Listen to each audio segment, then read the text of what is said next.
आज के इस अवसर पर मैं यही कहना चाहूंगा कि लगातार जिस तरह से हम लोग अपना विजय रथ जो अखिलेश जी ने जिसकी शुरुआत की उस पर सवार होकर चल रहे हैं, और एक बात साफ है कि प्रदेश के नौजवान और प्रदेश के किसान दोनों ने अपना मन बना रखा है।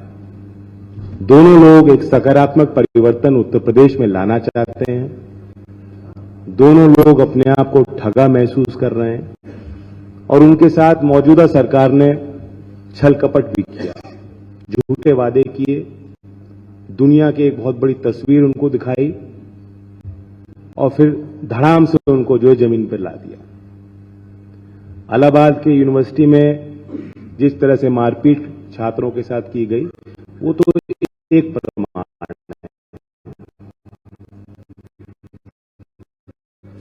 बड़े बड़े दावे आज भी सरकार में बैठे लोग, सत्ता में बैठे लोग करते होंगे।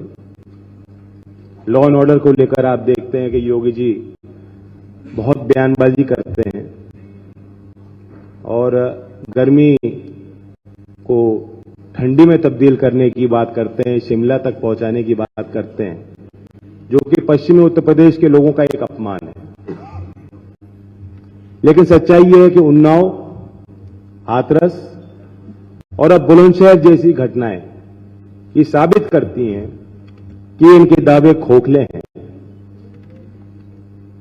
बाबा साहेब की इस धरती पर मैं ये भी कहना चाहूंगा कि जो हमने गठबंधन बनाया है उसके पीछे एक सामाजिक समीकरण है और बाबा साहेब के द्वारा जो सामाजिक न्याय की लड़ाई उन्होंने लड़ी, देश को संविधान दिया, नागरिकों को अधिकार दिए, उन्हीं अधिकारों को बचाए रखने के लिए लोकतंत्र मूल्यों को, लोकतांत्रिक मूल्यों और सिद्धांतों को बचाए रखने के लिए यही गठबंधन आज उत्तर प्रदेश के मतदाताओं के लिए एकमात्र विकल्प था। लाठी चलाने से, बुलडोजर की धमकी देने से, गर्मी निकाल दूंगा जैसी भाषा बोलने से आगरा का विकास नहीं हो सकता, उत्तर प्रदेश का विकास असंभव है। आगरा के नागरिकों को, सिटीजन्स को मैं याद दिलाता हूं, चौधरी अजीत सिंह जी का भी बड़ा योगदान इस क्षेत्र में रहा। आगरा की कनेक्टिविटी को इंप्रूव करने के लिए नागरिक उड्डयन मंत्री के पद पर रहते हुए उन्होंने अनेकों प्रयास किए और अखिलेश जी ने अनेकों प्रयास किए यहां की कनेक्टिविटी के लिए, यहां के ऐतिहासिक महत्व को आगे बढ़ाने के लिए। और हम लोगों ने तय किया है कि पूरे उत्तर प्रदेश के मानचित्र पर आगरा शहर का अपना एक विशेष महत्व रहेगा। आप टूरिज्म को देख लें, 1,09,00,000 देश के हर कोने से और विदेश से यहां पर्यटक 2019 में आए थे। और कोविड महामारी कर लीजिए, कह लीजिए, या जो आर्थिक तंगी है जिसका प्रभाव सबके जेब पर पड़ रहा है, उसका असर यह पड़ा कि 2020 में वो आंकड़ा गिर के मात्र 27 लाख रह गया, यानी ऑलमोस्ट 20% रह गया। तो उस इंडस्ट्री को रिवाइव करने के लिए राज्य सरकार को कदम लेने पड़े। फिर आलू का एक बहुत बड़ा क्षेत्र है, किसानों की भूमि है, चौधरी चरण सिंह जी की ये कर्मस्थली रही। आलू के किसानों के साथ अन्याय हुआ तो मैं तो योगी जी से कहता हूं कि आप हमारी गर्मी निकालने की बात कर रहे हो, चलो हमारा तो कुछ कर नहीं सकते, लेकिन उन नौजवानों की गर्मी कैसे निकालोगे जो नौकरी मांग रहे हैं।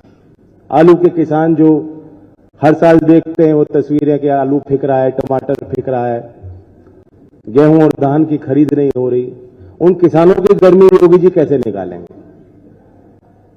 ये सवाल मैं योगी जी से आपके माध्यम से पूछना चाहता हूं।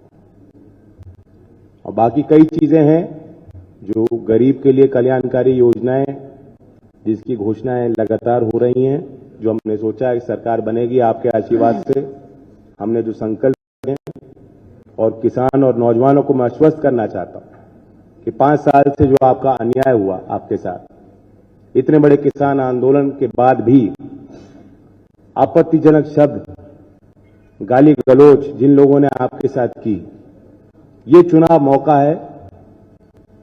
बदला शब्द का प्रयोग मैं नहीं करूंगा, बदला नहीं लिया जाता।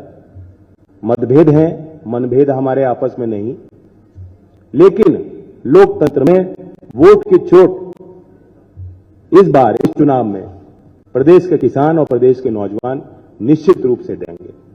और मैं वादा करता हूं कि आपकी सरकार में, समाजवादी पार्टी और राष्ट्रीय लोकदल के गठबंधन की सरकार में, प्राथमिकता आगरा को दी जाएगी विकास में, और किसान और नौजवानों की सरकार होगी। मैं आमंत्रित करता हूं आदरणीय अखिलेश जी, आगे की कार्रवाई चलाएं।